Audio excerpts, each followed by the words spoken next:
Titos, titas. Oh, okay na ka. Okay na. Kaya na. Change. Marunong naman yan siya magbihis. Rilin niya. Kaya na, God, change. Rosim siya.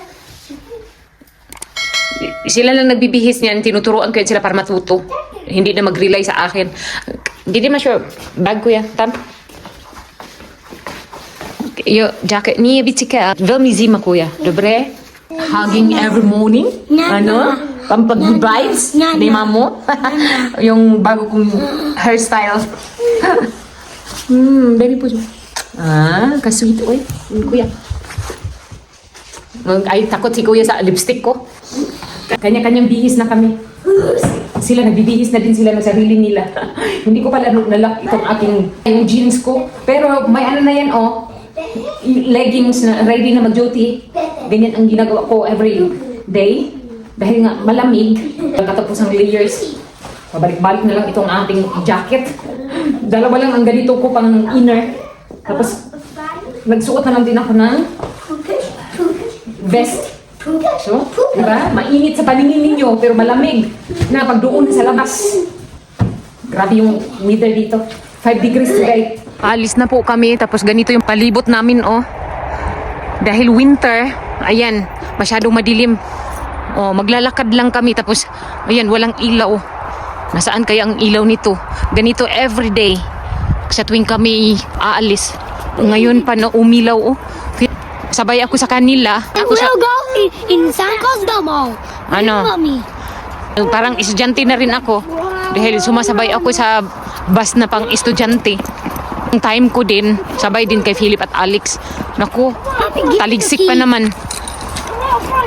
Umuulan.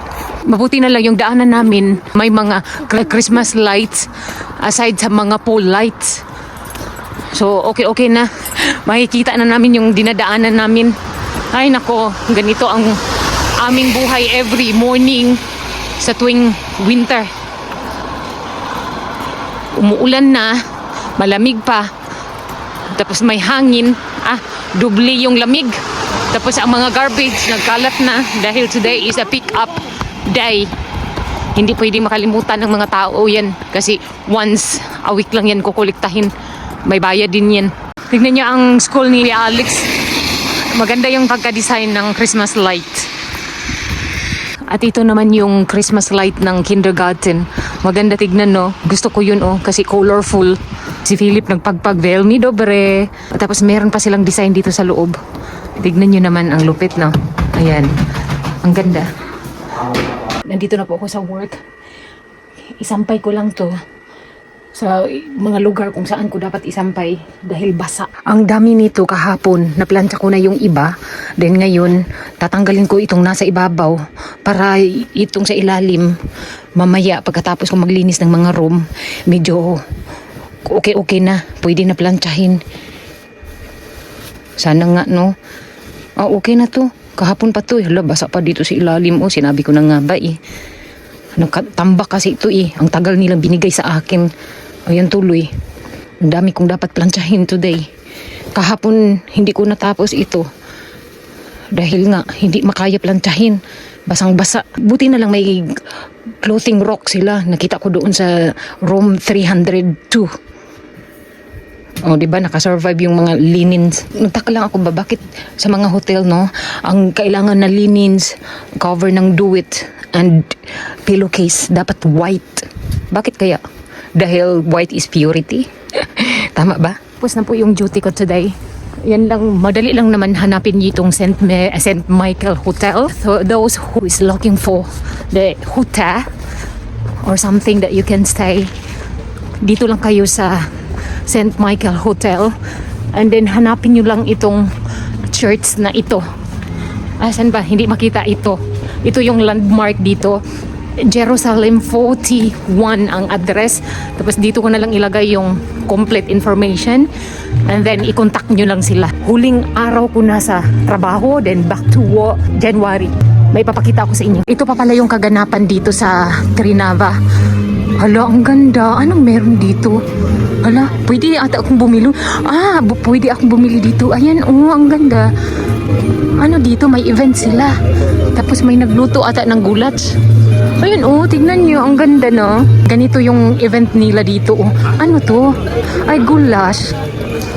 Gusto ko sanang bumili kaya lang nagmamadali man ako. Tignan nyo na po ang sintrom dito oh. Hala, ang dami na ng tao. Event din pala ang mga students dito, elementary ata, kumakanta ng pang Merry Christmas. Lapitan natin doon para makita ninyo. Ayan o, tapos lalong lumalamig na ang panahon. Ganyan yan sila dito. Wala silang pakialam kung kahit na sobrang lamig. Ang importante tuloy yung Christmas nila dito sa sentrum. Yan po ang sinasabi ko sa inyo oh. Mga bata lang yan ang nandyan oh. Katulad yung ginagawa ni Philippa at Alex. Yan, sumasayaw sila. Yung nandyan sa labas, mga parents lang yan at saka yung namimili. Di ako dadaan dyan. Ngayon pala ang last day ng Christmas market dito sa Trnava, Slovakia. Okay pa dito oh. Hindi masyadong maraming tao. Kaya mas prefer kong dumadaan dito kaysa doon sa kabila. Diyos ko, siksikan yung mga tao. Tapos maraming mga lasing dito. Mostly every morning ang mga lasinggero. Kasi yan ang tinitinda nila dyan. Yung mainit na wine. Sinasabi nilang punching bag. Wala man masyadong nagraray dito oh. Masyado kasing mahal eh. Entrance pa lang 4 to 5 euros. Magkano na yun sa atin, pati yung paninda nila dito oh. Kaya hindi ako bumibili dyan. Tapos tignan nyo yung mga paninda din nila dito, mga mahal nga. Kaya ayaw ko. Never akong bumibili dito. Gusto ko sana bumili ng isda, kaya lang mahal. Ayaw ko, hindi naman fresh. Then marami din silang ukay-ukay dito, mahal din. Dito na lang ako papasok sa terno. Bibili ng pajama na terno. Charis lang. Parang 7-Eleven ito sa atin eh. Medyo mahal din ito sila dito eh. Bread lang naman bibilhin ko. Ito lang po yung binili ko sa terno. Bread lang. Pero at least nakamura ako. Kaysa doon ako bumili sa yung Christmas market. Naku, wag na. Sobrang mahal. Buslot bulsan Margie. Nagtipid pa naman ako. Dahil nga maraming gastusin. Yung suot ko eh. Nakakainis na ito. So huling araw na pala nila dito sa sentrum. Ito mga Christmas tree na ito oh, na nakatayo. So sa makikita naman ninyo sa next vlog ko, wala na to. Tignan nyo sila oh, maraming nagpa-picture dyan sa parang snow na yan. Akala ko maraming tao na pupunta doon. Yung mga tao pa lang nandun, mga taga Trnava lang siguro. Sino pa naman ang pupunta doon kung nasa malayo? Hindi naman masyado marami yung paninda nila. Konti lang. Tapos sobra pang mahal. Pero okay lang naman oh. Yung mga tao dito, kanya-kanyang suot na blanket. Dapat magdala na lang din sila ng unan, no? Ay, nakakainis. Marami pa naman nagsabi sa akin. Ang swerte ko daw kasi nandito ako sa malamig na lugar. Diyos ko, kung alam nyo lang, nagsuffer din kami sa sobrang lamig. Tapos itong mga suot namin na blanket. Akala nyo kung mura lang to? Mahal to. Mas mahal pa sa damit ng pang-summer. Yung suot ng babae, oh. Mahaba yan. Mahal yan. Nasa 70 mahigit ang presyo niyan. Ito sa akin eh, ukay-ukay lang eh. Kaya 10 euros. Na naman ako, nandito na ako sa train. Ito na naman, suffer na naman ako dito. As usual, everyday late ang train. Minsan nakakainis na. Morning at saka afternoon late ang train. Thanks God, nandito na ako sa loob. Minsan nakakawala ng ganda. Charis lang. Kahapon na iwan ako ng bus dahil sa train na ito. Thanks God, nandito na ako sa Bahon. Itong train na ito eh, nakakadismaya. Kaya kahapon tuloy, iniwan ako ng bus. Ang bagal din magpatakbo niyan. Dahil nga, mura lang ang pamasahe. Yan lang din naman ang train na nag-stop dito eh. Isa lang yan siya. Uso Navi. Ang tama ba yung pagkabigkas ko? Kahapon 1 minute na lang dito. Ang bus nakita ko, yung puwet na lang umalis na 4:17. Ang departure talaga niyan 4:16. Gusto kong magwala eh. Hindi ko maintindihan yung nararamdaman ko kahapon. Dito na ako mag-aantay dahil pick upin daw ako ni Vladimir. Buti naman kasi ang dami kong dapat gawin today. Uy, Diyos ko, tignan nyo naman yung palibot namin, oh. Feel na feel ko na yung Christmas. Kaya lang, yung panahon namin nakakabwisit. Laki ng bahay nila dito, oh. Pero hindi ko alam kung bahay ba yan o apartment. Kasi sobrang laki, eh. May 15 minutes akong mag-antay dito. Kaya sinabi ko kay Vladimir, isali mo na rin ako sa pag-pick up mo kay Philip at Alex. Dahil parang nabwisit na ako, eh. Sinira ng bus driver yung araw ko kahapon. Hanggang ngayon hindi ako makaget over. At least masaya naman ako dahil today, yung last day ko, araw sa trabaho. Then at least makapagpahinga din kahit 2 weeks lang. Ay, thank you Lord. Makapagpahinga ako sa malamig na panahon. Wala namang problema sa akin sa trabaho. Ang problema ko dito, yung klima at saka yung transportation nila na, Diyos ko, early in the morning, naimbierna na ang kalag ni Margie. Nang dahil sa kanilang delay.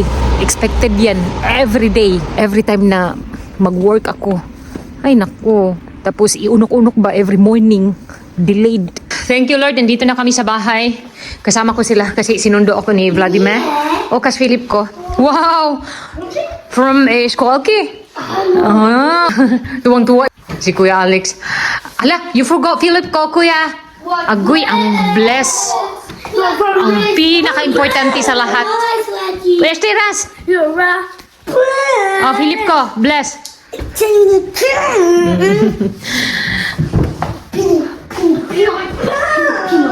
Always nilang nakakalimutan yan. So, kailangan ko silang i-remind. Ganyan yan sila every time na dumating kami dito sa bahay. Laruan ka agad yan. Kuya, can you give it to mommy? The Snox box. Tita. Titus. Snox box, Kuya. Prosim tiya. Agoy, nag-away na naman. Nine! Kuya, Alex ko. Langit na po. Tinitrain ko yan siya pero minsan hindi talaga sumusunod sa utos ko or sa mga rules na binibigay ko sa kanya. Yaku yan. Anyway, naiwan pala to ng guest doon sa hotel. Dinala ko na dito. Pero hindi ko alam kung ano to. Ay, bath foam pala ito. Useless. Wala naman kaming bathtub. Kabo lang meron. Timba lang meron. Ano ba yan? Makikapi na nga. Philip ko, Kuya Alex ko. Ako pa, besbe.